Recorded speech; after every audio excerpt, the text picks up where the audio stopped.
सबसे पहले आपको लिए चलते हैं इस्लामाबाद, जहां पर वफाकी वजीर खजाना Asad Umar post budget press conference कर रहे हैं। जो इकोनॉमिक रिफॉर्म्स का पैकेज पेश किया है, ये इसका आगाज़ है। ये अभी बहुत और काम करने की ज़रूरत है। हमने अपनी सनत को कम्पिटिटिव करना है, हमने अपनी ज़राअत को फ़ाल बनाना है। बहुत मुश्किल पैदा हो गई है पाकिस्तान के किसान के लिए। हमारी जो सनत है वो मुकाबला नहीं कर पा रही है। तो ये बुनियादी मकसद था, इसीलिए जितने भी आपने कल देखा होगा वो तकरीबन तमाम जो मेजर्स हैं उनका मकसद जो है वो यही है कि किस तरीके से सरमायाकारी को फ़रोग़ दिया जा सके, किस तरीके से हम अपनी सनत को अपने पैरों के ऊपर खड़ा करें और उसको मुकाबले के लिए तैयार करें, किस तरीके से ज़राअत में जो इस वक्त कर्ज़ा नहीं कम मिलता है उसको बढ़ाया जाए, POU इंडेक्स बढ़ाया जाए, बैंक को इंसेंटिव दिया जाए कि कम उनकी आमदनी पर टैक्स लगे अगर वो ज़राअत को पैसा देते हैं और उससे आमदनी लेकर आते हैं। और इसी तरीके से जो सेस लगाया हुआ था उस सेस को कम करके वो आज कैबिनेट ने उसकी अप्रूवल दे दी है कि किस तरीके से हम यूरिया की कीमत कम कर सकें। और सो इसलिए ज़राअत के लिए भी, सनत के लिए भी, तजारत के ऊपर जो इस वक्त एक मेरे ख्याल में नाजायज़ बंदिशें लगी हुई थी उसको भी हमने ख़त्म करने की कोशिश की है। तो ये एक बुनियादी जो रोड मैप आप समझ लें या एक रास्ता है जिसको हमने अपनाया है और जिसकी कल जो है इब्तदा हुई है। और इंशाअल्लाह ताला जैसे जैसे आगे स्पेस बनती जाएगी हम इसके ऊपर मज़ीद काम करेंगे। और जैसे मैंने कहा अभी और बहुत मज़ीद काम करने की ज़रूरत है। दुनिया बहुत हमसे आगे निकल गई है। हमारे नौजवान जो हैं वो अपना जब मुस्तकबिल देखते हैं तो इस वक्त उनको वो मौक़े नहीं मिल रहे जो उनके हम उम्र लोग जो बाकी दुनिया के अंदर रहते हैं, इस खित्ते के अंदर जो रहते हैं, वो ममालिक जिनसे पाकिस्तान बहुत बेहतर होता था वो अब आगे निकलते जा रहे हैं। तो इसको इंशाअल्लाह ताला हमेशा हमेशा के लिए इस फ़र्क को ख़त्म करना है, सिर्फ ख़त्म नहीं करना, उनसे जीत कर दिखाना है। और इसमें मुझे कोई शक ही नहीं है कि पाकिस्तानी कौम को अगर एक इंसाफ की बुनियाद के ऊपर एक बराबरी की सतह मिले तो दुनिया से मुकाबला भी कर सकती है और जीत भी सकती है। और इंशाअल्लाह ताला ऐसा ही होगा। आपके कोई सवाल? मैं एक सेकंड में एक चीज़ पूछ लूँ, मैं सर एक चीज़ मैं पूछ लूँ, सवाल आप बताएंगे किसने पूछना है? से आपसे कह रही है कि जो आपने वो शादियाल और जो कान माफिया है उनको ज्यादा फवायद हुए हैं और जो आम आदमी है जो जिसकी तवक्को की जा रही है, आपके इस पैकेज में उनको कैसे रिलीफ मिला? सर पहली बात तो ये कि जो शादी घर जो है वो शादी घर की कीमत वो अपनी जेब से नहीं अदा करता। वो जो एक आम पाकिस्तानी जो अपने बच्चे की शादी के लिए, और आपको पता है इसी किस्म के बड़े ख़र्चे होते हैं, कोई बीमारी पड़ जाए ख़ानदान के अंदर, बच्चे की शादी करनी हो, हज पर जाना हो, यही बड़े बड़े ख़र्चे होते हैं, घर बनाना हो, छत लेनी हो, तो वो जेब से पाकिस्तान की आवाम से पैसा आता है। तो इसलिए हमने उसके ऊपर कम किया है। बाकी इस सारी चीज़ से आवाम को क्या फ़ायदा होगा? सरमायाकारी होगा, सनत चलेगी तो मज़दूर को नौकरी मिलेगी, रोज़गार मिलेगी, ज़राअत के अंदर बेहतरी आएगी तो किसान को खुशहाली मिलेगी। तो ये तो सारे का सारा पैकेज है ही पाकिस्तान के अवाम के लिए।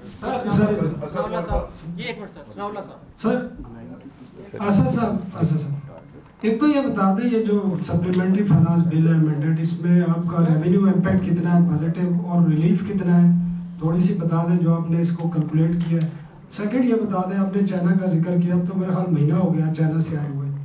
चाइना से किस किस्म की एग्रीमेंट हुए थे, उन पर कोई चीज़ अभी तक सामने आई नहीं है, कोई बात ट्रेड के हवाले से थे या कोई और चीज़ें थी, वो भी प्लीज़ बता दें, उसमें क्या है, क्या चीज़ और उसमें पेशरफ्त क्या है। सही, मैं अभी आपको बता देता हूँ, लेकिन जवाब देने से पहले ये मैं ज़रूर कहना चाहूँगा कि हम वापस दौरे से लैंड नहीं करते हैं तो ऐलान हो चुका होता है कि दौरा नाकाम हो गया। तो हम सऊदी अरेबिया गए, उन्होंने कहा दौरा नाकाम हो गया, सऊदी अरेबिया से पैसा आ गया। फिर उसके बाद हम अबू धाबी गए, UAE से वापस आए, उन्होंने कहा जी दौरा नाकाम हो गया, वो UAE की अनाउंसमेंट आ गई। उसके बाद चीन गए, उन्होंने कहा जी दौरा नाकाम हो गया। चले अभी 2-4 दिन और इंतज़ार कर लें। देखें, चीन के साथ दो मुख्तलिफ बातें हो रही थी। जैसे आपने कहा, एक जो है वो फाइनेंसिंग का एग्रीमेंट था जो हमारा ब्रीच हो चुका है, तमाम उसकी अब सिर्फ डिसबर्समेंट बाकी है, वो हो जाएगी।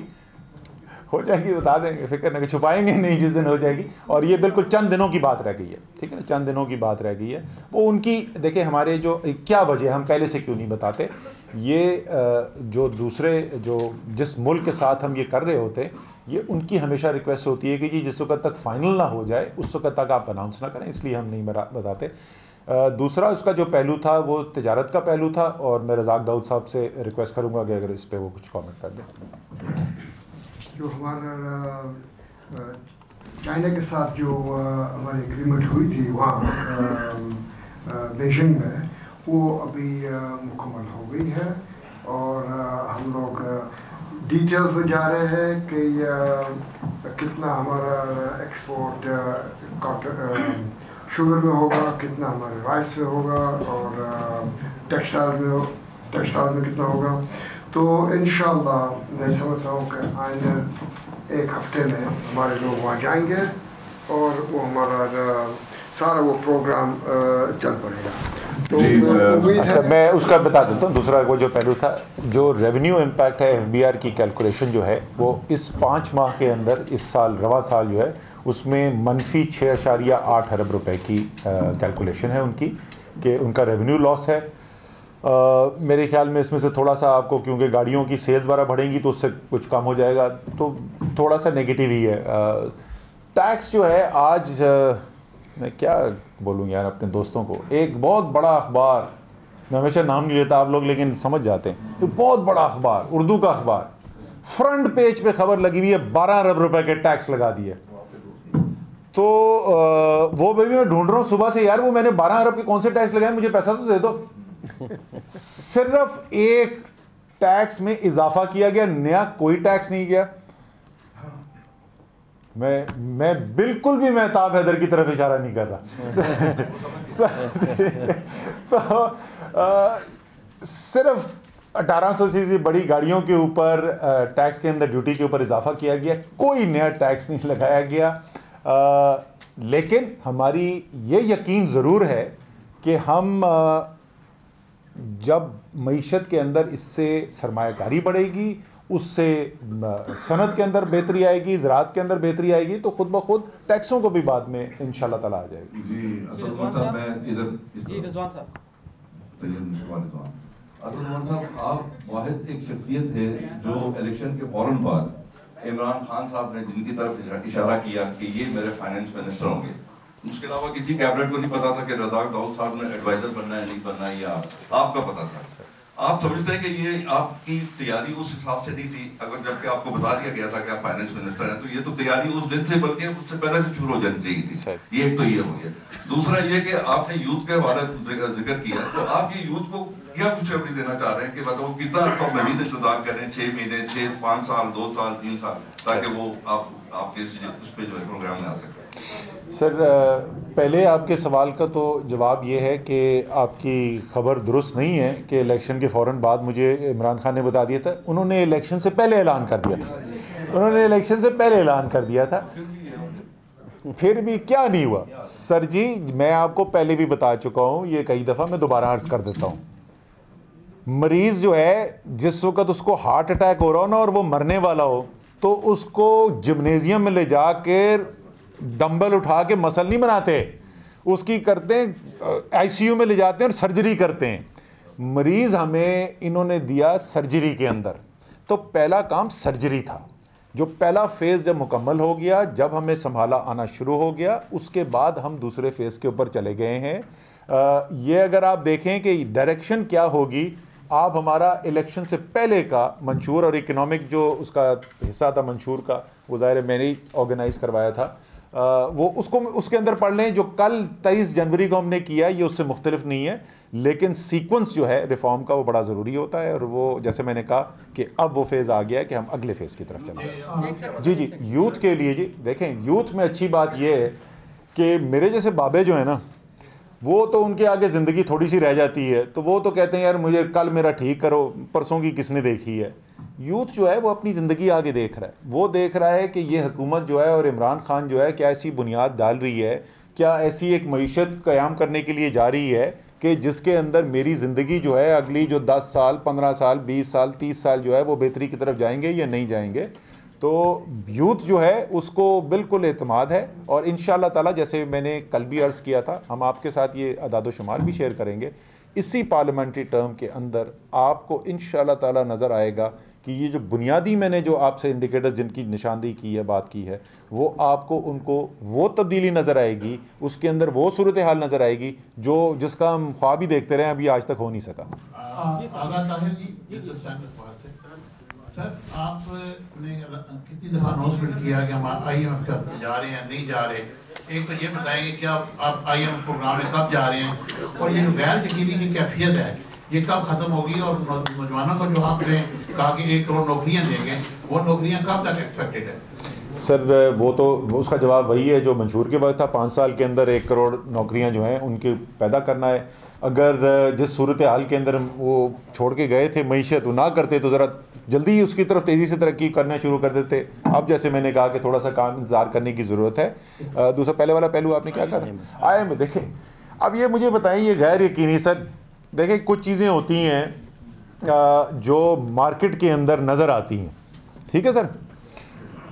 पिछले 3 हफ्ते के अंदर कोई 3500 पॉइंट जो है वो स्टॉक मार्केट का इंडेक्स बढ़ गया है। आप एक्सचेंज मार्केट देखें तो उसमें इंटरबैंक मार्केट और कर्व रेट के अंदर कुल कोई 40 पैसे का फ़र्क है। तो ये गैर यकीनी जो है ये टीवी टॉक शो में तो बेतहाशा है, इसमें कोई शक नहीं है, और ड्राइंग रूम की गपशप में भी बहुत है, लेकिन ये ज़मीन पे इसकी क्या नुकसान जो है वो नज़र आ रहा है, वो सच्ची बात है कि मुझे अभी तक कोई ख़ास समझ में इसकी नहीं आई है। तीसरा जो एक और पर आया कि बैंकिंग सिस्टम के अंदर क्या हो रहा है, आपके पास 6 माह के आदाद-ओ-शुमार आ गए हैं। अब जो प्राइवेट सेक्टर का क्रेडिट इंक्रीज़ हुआ है, वो ज़ाहिर है कारोबार जब वो करते हैं तो जब ही क्रेडिट लेते हैं वो पिछले 13 साल में सबसे ज़्यादा तेज़ी से उसके अंदर इजाफा हुआ है। तो और कब तक जाएंगे जी, बिल्कुल जैसे हमने कहा है उस दिन जाएंगे जिस वक्त एक प्रोग्राम ऐसा होगा जो हमारे ख़्याल के अंदर पाकिस्तान की मईशत के लिए और पाकिस्तान के अवाम के लिए एक बेहतर प्रोग्राम है। हमारी उनके साथ बातचीत जो है वो रेगुलर बुनियाद के ऊपर होती है। कल भी मेरी दोबारा उनके साथ कॉन्फ्रेंस कॉल है, और हमारा और उनका जो फ़र्क था वो पहले से कम भी हुआ है। अब इसमें कितनी देर लगेगी इसको बिल्कुल मुकम्मल तौर पे ख़त्म करने के लिए, वो उसको मैं कयास सराई नहीं करना चाहूँगा, लेकिन मैं आपको सिर्फ ये बता सकता हूँ कि उसकी वजह से कोई पैनिक नहीं है, मार्केट स्टेबल हैं, फाइनेंसिंग अवेलेबल हो चुकी है। एक आखिरी अदाद-ओ-शुमार मैंने डोमेस्टिक तो बता दिए, आलमी मार्केट के अंदर एक चीज़ है जी, उसको क्रेडिट डिफ़ॉल्ट स्वैप रेट्स बोलते हैं। वो बेसिकली कितना एक मुल्क जो है रिस्क है उसका और उसके डेट का कितना, कर्जे का कितना रिस्क है, उसको मेजर करता है, मार्केट के अंदर ट्रेड होता है। आप क्रेडिट डिफ़ॉल्ट स्वैप रेट देखें तो पाकिस्तान के बेहतर हो रहे हैं, यानी आलमी मंडी के, आलमी मार्केट्स के लिहाज में ये ख़तरा कम हो रहा है। तो इंशाल्लाह ताला फिक्र। Thank you, Minister. My name is Salman Hashmi from Forensic Eye. I've got a question to ask, please. That you're doing a very well planning in regards to finance. The problem lies here: the rich is getting richer as Dawood family is there, and they're making a bucks from the dollar. Dollar is going down, down, down. You're not going to IMF, and you're going to another block, getting the money on 8% and 9%. The money is not free. Whereas IFC, World Bank, IMF giving you finance on 0%. You're not taking on that. So could you please explain to the society, the young people, they're leaving Pakistan now, on ground reality is this, that Pakistan industry is on the collapse. And with the China, we cannot compete straight away. The Dawood family and all these industries has to be closed down one day or another day. It is happening in New York, it is happening in England, all the high streets are low. So now we have to be clear now, you have to explain that the tax philosophy, the tax man is already lost the game. So where are we going to run the house now? The Pakistan is in a very bad situation, but we believe on PTI and hope you're going to do something well. Thank you. So before I answer that question, नहीं उनके पास mic रहने दें, mic उन्हीं के पास रहने। Before I answer that question, can you please enlighten me and the rest of Pakistan who is hearing you? What is the source of your information that we are borrowing money at 9% and that IFC is giving us loans at 0% and we are not taking us? Just if you can tell me the source. Because I'm a forensic accountant and I traveled around the world, I met IMF guys, I met IFC Bank, and they have told me directly that the Pakistan is not coming to America. and I think अब मुझे सवाल समझ में आ गया जी, अब समझ में आ गया सवाल, गॉट इट सर, अब मैं सवाल समझ में आ गया। ये सवाल है कि घुटने क्यों नहीं टेक रहे, नहीं टेकेंगे और ना टेकने की कोई ज़रूरत है, ठीक है जी। जिसने भी आपको कहा है कि IFC 0% के ऊपर कर्जे देता है, उससे बड़ा गधा कोई नहीं है, ठीक है जी। मैं IFC के साथ जनाब 25 साल से ज़्यादा काम करता रहा हूँ। मेरी कंपनी के बोर्ड के ऊपर IFC का मेंबर होता था। यह आपको किसने कह दिया कि बहुत ही बड़ा अहमक है जिसने आपको ये बताया कि IFC मुफ्त में कर्जे देता है? बिल्कुल ऐसा नहीं होता। दूसरी, हमने जो पैसा लिया है चाइना से, जो हमने पैसा लिया है सऊदी अरेबिया से, जो हम पैसा लेने जा रहे हैं UAE से, इनमें से कोई कर्जा भी उसके कहीं आधा भी नहीं है रेट जिसकी आप बात कर रहे हैं इस वक्त। तो किसी ने बिल्कुल गलत आपको बताई है और कहानियों में मुझे समझ में आ गई कहाँ से आई है। जैसे मैंने कहा कि ये वो वाले क्राउड है जो ये कहानियाँ फैला रहा है कि ये जी हुजूर क्यों नहीं करते और घुटने क्यों नहीं टेकते। नहीं टेकेंगे। 21 करोड़ का मुल्क है, आज़ाद मनश इंसानों का मुल्क है, गैरतमंद मुल्क है, अपनी आज़ाद फैसले करेंगे और किसी एक की डिक्टेशन नहीं लेंगे। सर मेरा नाम महताब है जी, मैं दिल्ली से। बड़ी मेहरबानी आपने मुझे ज़्यादा भी शुरू कर दिया। वैसे वो स्टोरी मेरी नहीं है। अच्छा, दूसरा मैंने इसीलिए कहा था कि आपकी नहीं है। आप तो अंग्रेजी अखबार में लिखते हैं। कि आपने जो प्रिस्क्रिप्शन की है, नो डाउट कि वो प्रिस्क्रिप्शन बिल्कुल ठीक है, लेकिन आपसे सवाल ये है सर, ये जो आपने अभी इक़दाम किए हैं उसके नतीजे में करंट अकाउंट डेफिसिट और बजट डेफिसिट कितना कम हो जाएगा इस फाइनेंशियल ईयर के दौरान? चूंकि खदशा ये जाहिर किया जा रहा है कि 3 से 5 माह के बाद एक नया बैलेंस ऑफ पेमेंट का क्राइसिस शायद अराउंड द कॉर्नर है। तो इस वजह से जो है वो मैं समझता हूँ कि क्या आपकी डायरेक्शन वही है जो आपकी प्रिस्क्रिप्शन है? जी, अच्छा, बहुत अच्छा सवाल है महताब। और बिल्कुल जी, अगर कोई गलत समझा था पहले, ये बिल्कुल महताब की खबर नहीं थी जिसका मैं इशारा कर रहा था। देखें, जो ट्रेड डेफिसिट है ना महताब, उसके 2 हिस्से हैं। एक वो हिस्सा है जो कि इंपोर्ट्स आप कंट्रोल करना चाहते हैं। इंपोर्ट्स कंट्रोल करने के लिए आपको पता है कि पहले क्या इक़दाम लिए जा चुके हैं, हुकूमत ने भी लिए हैं, सेंट्रल बैंक ने भी लिए हैं, और उसकी वजह से इंपोर्ट्स के अंदर हमें स्लो डाउन अब नज़र आना शुरू हो गया है। लेकिन दूसरा हिस्सा उसका है कि आपकी मांग जो है, अगर डोमेस्टिक कैपेसिटी, मुल्क के अंदर कैपेसिटी ज़्यादा होगी तो आपको बाहर से चीज़ें कम मंगानी पड़ेंगी। कल के जो इक़दाम थे वो ये दूसरे पहलू से डील करने के लिए कि डोमेस्टिक सप्लाई एक्सपेंशन। और मैं आपको ये भी बता दूं कि डॉक्टर ज़ुबैर खान जो हैं, ये उनके साथ मैं बात कर रहा था, तो ज़ाहिर है मुझसे ज़्यादा पढ़े लिखे इंसान है, तो जब वो अपनी मुझे तजवीज़ दे रहे थे, जब उन्होंने तजवीज़ दी तो उन्होंने ये कहा कि demand compression and domestic supply expansion. मैंने कहा जी, जो हम फ़लसफ़ा जिसको फॉलो करना चाह रहे थे और अभी तक कर रहे थे आपने बहुत खूबसूरत तरीके से, तो ये उनके अल्फाज है। सो ये डोमेस्टिक सप्लाई एक्सपेंशन वाला हिस्सा था। इससे 5 महीने के अंदर कोई रेवेन्यूज़ बहुत ज़्यादा आ जाएंगे? नहीं आएंगे। इसके अंदर करंट अकाउंट डेफिसिट में भी कोई बहुत बड़ा फ़र्क नहीं पड़ेगा। जैसे मैंने कहा, ये वो फैसले हैं, ये वो इक़दाम हैं जिनका मीडियम टर्म के अंदर असर पड़ेगा। वो आज करेंगे तो फिर हमें इसकी बेहतरी नज़र आनी शुरू होगी। देखिए, बजट डेफिसिट के ऊपर जो इक़दाम हैं, ये तो मैंने जैसे कहा कि ये मोर और लेस रेवेन्यू न्यूट्रल है, ज़रा सा शायद नेगेटिव ही हो, बट मोर और लेस रेवेन्यू न्यूट्रल है ये इक़दाम जो हैं। जो GIDC की हम सेटलमेंट का आज हमने अप्रूवल ले लिया है, वो अगर सेटलमेंट हो जाती है, पार्लियामेंट से उसकी मंजूरी की ज़रूरत है, ज़ाहिर दोनों हाउस को पास करना पड़ेगा। अगर वो हो जाती है तो मेरे ख्याल में उससे आपको बहुत बड़ा एक रेवेन्यू पॉजिटिव इन्फ्लक्स मिलेगा और जो हमारी अभी शॉर्टफॉल चल रही है उसको क्लोज करने में बहुत फ़ायदा होगा। सर, 2 चीज़ें। एक तो आपने जो GIDC की बात की है, उसमें बेसिकली फैसला क्या है कि जी आप उनको रिलैक्सेशन दे रहे हैं, रिकवरी की बात करें, मतलब क्या आज का जो फैसला है वो बताइए, क्योंकि आज कैबिनेट ने फैसला लिया जी उसकी। नंबर 2, ये जो 170 बिलियन का पहले 5 या 6 महीने में जो गैप आया वाला रेवेन्यू है, आपके ख्याल में ये कवर हो जाएगा उससे? और जो ये पाकिस्तान बनाओ बॉन्ड के लिए आपने जो आज सर्टिफिकेट, अच्छा यार बहुत सारे सवाल पूछ लिए आपने, और बुढ़ापे में याद ही नहीं रहते यार आप एक। अच्छा जी, पहले सादा जवाब बिल्कुल जो है, क्या रेवेन्यू का जो शॉर्टफॉल है, हम जो हमने सितंबर के अंदर रेवेन्यू एस्टिमेट दिया था वो साल ख़त्म होने तक पूरा कर देंगे, इंशाल्लाह हो जाएगा। और उसके अंदर जो इक़दाम हम कर रहे हैं, कुछ कर चुके हैं और कुछ अभी हम उसके बाद लेने। कोई नया टैक्स नहीं लगाने वाला, ये मैं वाज़ेह कर दूं, बगैर कोई नया टैक्स लगाए हुए हम कुछ इक़दाम कर रहे हैं जिसकी वजह से इंशाल्लाह ताला हमें रेवेन्यू मेजर्स जो हैं, रेवेन्यू को शॉर्टफॉल नहीं होगा। एक तो ये सवाल का जवाब हो गया। दूसरा आपने जो पूछा GIDC का, GIDC के अंदर हम करने ये जा रहे हैं कि हम कानून में तरमीम ये करना चाहते हैं कि रेट्स GIDC के हम आगे सेक्टर्स में कम करने जा रहे हैं, लेकिन ये कम रेट सिर्फ उस कंपनी को मिलेगा जो पुरानी जो ड्यूज़ हैं वो सेटल करेगा according to what is being propose now. जिस तरीके से CNG के साथ एक दफ़ा पहले किया गया था, इसी तरीके से हम तमाम सेक्टर्स को ये ऑफ़र कर रहे हैं। और वो सेक्टर नहीं है, वो इंडिविजुअल कंपनी का फ़ैसला होगा।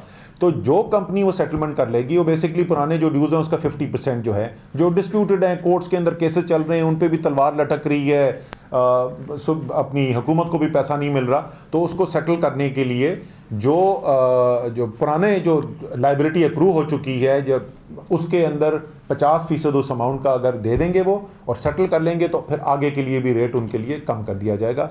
ये बुनियादी तौर पर फैसला हुआ है। इसमें थोड़ी सी ये भी है कि जिसके गवर्नमेंट के पास सेल्स टैक्स रिफंड या DLTL रिफंड्स वगैरह फंसे हुए हैं, तो नॉन कैश सेटलमेंट अगर कोई करना चाहता है कि ठीक है जी, मैं GIDC में ये आपके बनता था, आपने मेरा ये DLTL सेल्स टैक्स के अंदर देना था, उसको मैं नेट ऑफ करना चाहता हूँ, तो वो ऑप्शन भी हम उनको देंगे।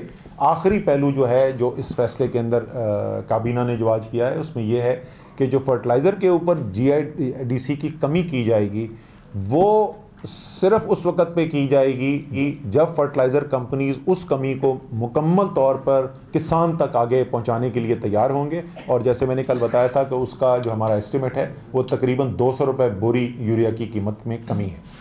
मेरे आपसे दो सवाल है, शुएब निज़ामी, दुनिया टीवी। सर, ये जो फाइनेंस बिल का पेज 20 है, इसका पहला ग्राफ जो पैरा है वो ये बता रहा है कि ऑफशोर जो एसेट्स हैं उनके ऊपर आप टैक्स जो है लागू कर सकते हैं PR। इसको डिस्क्लोज कैसे किया जाएगा? क्या वो खुद डिस्क्लोज करेंगे या आप लोगों के पास जो डाटा आ रहा है उससे डिस्क्लोज होगा? और इससे कोई ये तासुर भी मिल रहा है कि शायद कोई एमनेस्टी स्कीम है जिसमें पिना है। दूसरा सवाल सर ये है कि पेज 23 के ऊपर आपने ये बताया जो नॉन फाइलर्स हैं उनके लिए गाड़ियाँ खरीदना पॉसिबल होगा, उसकी जो रेशियो है तकरीबन 1300 CC के ऊपर गाड़ियों के ऊपर होगा। लेकिन जो बाकी नीचे टैक्स का जो स्लैब बढ़ा है वो सर किसके लिए? क्या वो फाइलर्स के लिए इंक्रीज किया गया?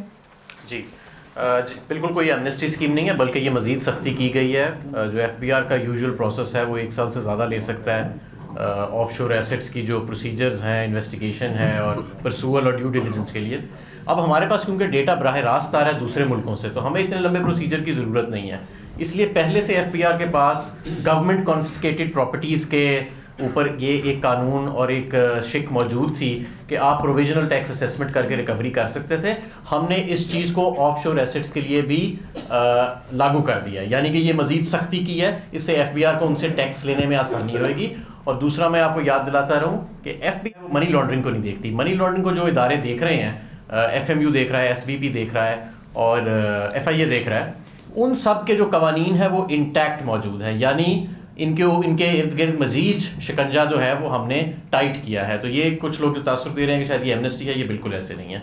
दूसरी बात 1300 CC की जो है, हमने इस लॉ में एक अनोमली थी कि 50 लाख की प्रॉपर्टी तो नॉन फाइलर खरीद सकता था, लेकिन गाड़ी 1300 CC की नहीं खरीद सकता था या उससे कम की।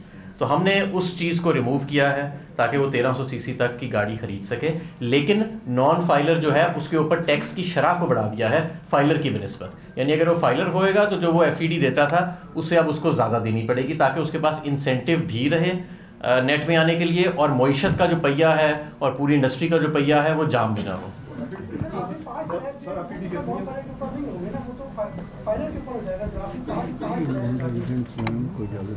नॉन रेजिडेंट्स को तो इन एनी केस इजाजत है। आप उनकी बात कर रहे हैं? नहीं, वो पूछ रहा है जो हायर स्लैब्स हैं। हायर स्लैब नॉन रेजिडेंट्स के लिए, हायर स्लैब्स नॉन रेजिडेंट्स के लिए हैं। वो जो हायर स्लैब्स की बात करें वो नॉन रेजिडेंट्स के लिए हैं। फहीम साहब जी, मिस्टर साहब ये बताएं कि आपकी गवर्नमेंट जो है वो FBR में इस्लाहात करवाने जा रही थी, क्योंकि इस वक्त जो टैक्सेस, टोटल जो रेवेन्यू है गवर्नमेंट का, उसमें इनडायरेक्ट टैक्सेस बहुत ज़्यादा हैं। तो ये आप इनडायरेक्ट टैक्स कम करने के लिए जो इस्लाहात किस तरह से और कब कराने जा रहे हैं, इसकी कोई थोड़ी तफसील बता दें। और इनडायरेक्ट टैक्सेस की अगर कोई शरह बता दें टोटल रेवेन्यू में, तो ये भी आपकी मेहरबानी होगी। देखें, जो इनडायरेक्ट टैक्स हमने एक तो रिमूव किया, ये जो फाइलर्स के ऊपर हमने 0.3% जो है इसको आप इनडायरेक्ट ही समझें, ऑल्दो अकाउंटेंसी डिक्शनरी में इसको डायरेक्ट समझा जाता है। तकरीबन ये आप समझ लें कि 60-40 का जो रेशियो है वो इस वक्त चल रहा है पिछले काफ़ी सालों से डायरेक्ट और इनडायरेक्ट टैक्सेस में। लेकिन प्रॉब्लम ये है कि डायरेक्ट टैक्सेस के अंदर इनडायरेक्ट टैक्सेस जो हैं वो सीप इन हो गए हैं। मसलन एडवांस इनकम टैक्स को डायरेक्ट टैक्स समझा जाता है, विद होल्डिंग टैक्स को डायरेक्ट टैक्स समझा जाता है, तो वो उस 40% में जाता है, जबकि होना उसको इनडायरेक्ट टैक्सेस के उसके अंदर चाहिए। तो हम मुकम्मल रिफॉर्म्स कर रहे हैं। इसके लिए हम ये आपने सब देखा कि हमारी एक ड्राइव चल रही है हाई नेट नॉन फाइलर्स के लिए। 34% इजाफा हुआ इस मरतबा टैक्स रिटर्न फाइलिंग के अंदर भी हमारी, और हम आगे भी डेटा इंटीग्रेट कर रहे हैं। तमाम गवर्नमेंट की एजेंसीज जो हैं वो चेयरमैन FBR साहब इस पर लीड कर रहे हैं कि वो इन सब का डेटा जो है वो इंटीग्रेट कर रहे हैं ताकि हमारे पास इन ट्रांजैक्शंस का डेटा आए और हम हर जगह के ऊपर इनको डिटेक्ट करके इनसे रिकवरीज भी लें और नोटिस भी सर्व करें। इसके अलावा सबसे बड़ा जो हमारा प्रॉब्लम है इस डायरेक्ट टैक्सेस की को ब्रॉडन करने में, वो रिटेल सेक्टर है, और हमने इसी फाइनेंस बिल के अंदर उसको एड्रेस करने की कोशिश की है कि हम इस्लामाबाद से एक पायलट प्रोजेक्ट शुरू कर रहे हैं रिटेल सेक्टर के लिए, एक सादा सा रिटर्न फॉर्म और एक सिंप्लीफाइड टैक्स स्कीम जिसको भरने के लिए या वो टैक्स देने के लिए उनको किसी वकील की या चार्टर्ड अकाउंटेंट की ज़रूरत नहीं होगी। वो पायलट प्रोजेक्ट हम यहाँ लेके चलेंगे और इंशाल्लाह ताला उसमें जब कामयाबी होएगी या जो हमें उसके अंदर दिक्कतें आएंगी उन सब को एड्रेस करके फिर हम उस स्कीम को पूरे पाकिस्तान में लॉन्च करेंगे।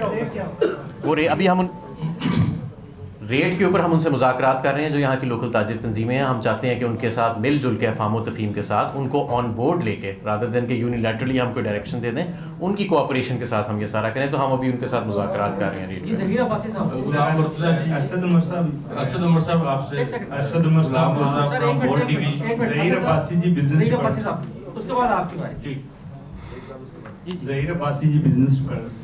असद उमर साहब, आपने इकोनॉमिक रिफॉर्म पैकेज अनाउंस कर दिया, बहुत सारे आपने इसमें मेजर्स दिए, लेकिन पहले 5 माह में अगर 6 माह में FBR के रेवेन्यू देखें तो वो ग्रोथ तकरीबन 5% के अराउंड है अगेंस्ट टारगेट ऑफ 14%। आपकी ऑलरेडी स्टेट बैंक से बोरोइंग काफ़ी सिग्निफिकेंट है। अगर हमें ये नहीं समझ आ रही कि आप किस तरह 14% का टारगेट अचीव करेंगे, अगर नहीं करते तो आपकी FB जो स्टेट बैंक से बोरोइंग और बढ़ेगी और उसका इम्पैक्ट होगा इन्फ्लेशन पे। क्या आपके ख्याल में ये गरीब आदमी को हिट नहीं करेगा?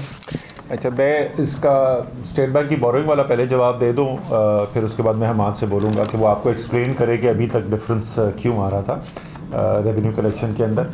जो स्टेट बैंक की बोरिंग है उसकी बुनियादी वजह अगर आप देखें पिछले 1 साल के आप PIB ऑक्शंस अगर आप उठा कर देखें 1 साल से भी ज़्यादा के तकरीबन, तो आपको हार्डली कोई रिस्पांस आ रहा था मार्केट के, और आप देखें तो वो रिजेक्टेड ही चल रहा था। बेसिकली कल पहली दफ़ा बहुत अरसे के बाद 350 अरब रुपए की बिड्स आई हैं। 50 बिलियन का हमने ऑक्शन सिर्फ करना था और 350 बिलियन में से फिर हमने 50 बिलियन सिर्फ एक्सेप्ट किए, 30 बिलियन हमने रिजेक्ट कर दिए। तो एक जो डेट मार्केट है उसको भी नज़र आ रही है कि स्टेबिलिटी आ रही है, और जो रिफॉर्म मेजर्स हैं वो अब नियर देयर कंप्लीशन है, एंड की तरफ है। तो इसलिए उनको नज़र आ रहा है कि इंटरेस्ट रेट साइकिल शायद जो है वो पीक कर गया है और क्लोज टू पीकिंग है, एंड इसलिए अब वापस बैंक्स के अंदर इंटरेस्ट आ रहा है। एंड देयरफॉर जो इस वक्त बोरिंग हुई हुई है, आप बिल्कुल सही करें, वो कोई अच्छी चीज़ नहीं है स्टेट बैंक के साथ लंबे अरसे के लिए। शॉर्ट टर्म तो ठीक है आपने एक ले लिया, लेकिन it should not be desirable नहीं है, उनकी बिल्कुल ठीक बात है। और उससे शिफ्ट आपको जैसे मैंने कहा कल से नज़र आना शुरू हो गया और ये इंशाल्लाह और बेहतरी की तरफ जाएगा। एक मिनट दूसरा पार्ट दे दूं जो शॉर्टफॉल है। देखें, पिछले साल FBR का रेवेन्यू टारगेट पिछले फाइनेंशियल ईयर में था 4013 अरब। इसको बाद में मुस्लिम लीग नून की हुकूमत खुद ही नीचे करती रही टारगेट को, लेकिन इनिशियल टारगेट ये था 90 अरब की। अगर एमनेस्टी के 1 ऑफ पैसे निकाल लें तो 260 अरब की शॉर्टफॉल थी पिछले साल FBR के कलेक्शन में। इस शॉर्टफॉल के नतीजे में आखिरी बजट जो मिफ्ता इस्माइल साहब ने पेश किया उसमें 100 अरब से ज़्यादा का नेट एडवर्स रेवेन्यू इम्पैक्ट्स थे। यहाँ से पाकिस्तान तहरीक इंसाफ की हुकूमत ने FBR को संभाला। अब हमने क्या किया, कुछ तो हमने सप्लीमेंट्री फाइनेंस बिल के ज़रिए रेवेन्यू स्ट्रीम्स को रिवाइव किया। दूसरा, जब पेट्रोलियम प्रोडक्ट्स की कीमतें आलमी मंडी में $70 से $84-85 पर गईं, तो हमने अपना सेल्स टैक्स रेट जो था वो 17% से कम करके हम 2.5% पे ले आए, ताकि आम लोगों के लिए पेट्रोल और डीजल की कीमतें ना बढ़ें। FBR ने वो सारा रेवेन्यू इम्पैक्ट खुद एब्जॉर्ब किया ताकि ये कीमतें ना बढ़ सकें। उससे हमें कोई तकरीबन 30 अरब का नुकसान हुआ 3 माह में, 40 अरब का। उसके बाद क्या किया हमने, जब कीमतें आलमी मंडी में तेल की नीचे आना शुरू हो गई, यानी कि वो $84 से तकरीबन $55 के करीब आ गई, तो हमने अपना सेल्स टैक्स जो था वो सिर्फ 17% पे वापस रीगेन करके उसको वहाँ पे कैप कर दिया, और बाकी तमाम की तमाम डिक्रीज जो थी वो कंज्यूमर्स को आगे पाकिस्तान में पास कर दी, आम शहरियों को, क्योंकि हर शख्स जो है गरीब या अमीर वो ये प्रोडक्ट पेट्रोल और डीजल कंज्यूम करता है। तो इससे भी हमें जो माजी में तो 52% तक वो ले जाते रहे सेल्स टैक्स को अपने रेवेन्यूज को, हमने ऐसे नहीं किया। ये बात दोबारा इनडायरेक्ट टैक्सेस के ऊपर आ जाती है। एक तो ये जिसकी वजह से हमें कुछ 40-50 अरब का अब तक नुकसान हो चुका है। दूसरा हमारा एक बहुत बड़ा रेवेन्यू स्ट्रीम था टेलीकॉम सेक्टर के ऊपर, जो मोबाइल के जो कार्ड्स के ऊपर प्रीपेड के ऊपर टैक्सेस थे, वो जून में ऑनरेबल जजेस ने फ्रीज कर दिए थे, स्टे कर दिए थे, तमाम रेवेन्यूज रुक गए। हमें एक्सपेक्टेड था कि 70 अरब के करीब रेवेन्यूज आएंगे, वो नहीं आए। हमने अक्टूबर में अटॉर्नी जनरल साहब के ज़रिए हमने अपना मौक़िफ़ पेश किया, लेकिन उनकी दानिस्त में जजेस की वो ठीक नहीं था, हम उन्हें सेटिस्फाई नहीं कर सके। वो इसलिए अभी तक हमारी रेवेन्यू स्ट्रीम बहाल नहीं हुई। हम अभी भी इंगेज्ड हैं उस केस के अंदर और हम जुडिशरी के साथ कर रहे हैं। तीसरा ये जो हमारा शॉर्टफॉल था उसकी वजह ये थी कि ये जो बैन लगा प्रॉपर्टी और ऑटोमोटिव के ऊपर, इससे बहुत ज़्यादा एक ज़ाहिर नेगेटिव रेवेन्यू स्ट्रीम आई, और ये एक्सपेक्टेड भी थी। ये ट्रेड ऑफ था कि हम इंसेंटिवाइज करना चाहते हैं और हम ये लेने के लिए तैयार थे। लेकिन इंशाल्लाह ताला आने वाले दिनों में ये जो आखिरी 6 माह होते हैं, जो सेकंड हाफ होता है, ये हमेशा रेवेन्यू के हिसाब से ज़्यादा तेज़ होता है। हम इंशाल्लाह ताला इसको रिकूप करेंगे बेहतर एडमिनिस्ट्रेशन और इन्फोर्समेंट के जरिए। मेरा सवाल आपसे ये है सबूर साहब के जो आपने मिनी बजट दिया है, इसमें स्पेक्ट्रम ऑक्शन की भी आपने बात की है कि वहाँ से ग्रेजुएट करेंगे, तो क्या पूरी दुनिया में रेवेन्यू जनरेशन के लिए स्पेक्ट्रम ऑक्शन होती है या ईज ऑफ डूइंग बिजनेस के लिए होती है? वो ये 3G 4G की बात कर रहे हैं। के लिए आपने लिखा है फाइनेंस बिल में तो कोई नहीं है। उसका जो दोबारा रिन्यू होने लाइसेंस है उसको दी है एग्जम्पशन, वरना पीटीए के हाथ में टैक्स लग जाता है उससे। एग्जेम्पशन दी है नहीं, वो तो उसकी सिर्फ एग्जेम्पशन दी है, उसकी एग्जेम्पशन दी है। और क्या स्पेक्ट्रम जो सेल होती है उससे दुनिया में रेवेन्यू रेस किया जाता है? बिल्कुल किया जाता है। एक इंतहाई प्रेशियस कौमी रिसोर्स है, उसको जब किसी आप कमर्शियल इदारे को इस्तेमाल करने के लिए देते हैं तो आप उससे एक टैक्स लेते हैं या उससे एक सेस लिया जाता है उस एक प्रेशियस रिसोर्स को इस्तेमाल करने के लिए। वो वाहिद जो डिसीजन है कि कितना पैसा रेज करना है स्पेक्ट्रम एलोकेशन से, वो सिर्फ रेवेन्यू कंसिडरेशन, फौरी रेवेन्यू कंसिडरेशन नहीं होनी चाहिए। बेस्ट प्रैक्टिसेस फॉलो की जाती हैं, उसको भी प्लीज देख लीजिए। जी, मैं दुनिया की बेस्ट प्रैक्टिसेस हम सब देखी हुई हैं, और उसके अंदर जैसे मैं कह रहा था कि आपको बैलेंस करना होता है कि फ्रंट एंड आप रेवेन्यू कितना रेज करना चाहते हैं और आप जो पेनिट्रेशन करना चाहते हैं, कम्युनिकेशन टेक्नोलॉजी का स्प्रेड कर देखना चाहते हैं, ब्रॉडबैंड का स्प्रेड देखना चाहते हैं, उसको भी आप मलूज़े खासे रखते हैं। दोनों चीज़ों को रख के बैलेंस करके, बट रेवेन्यू डेफिनेटली एक कंसिडरेशन होती है।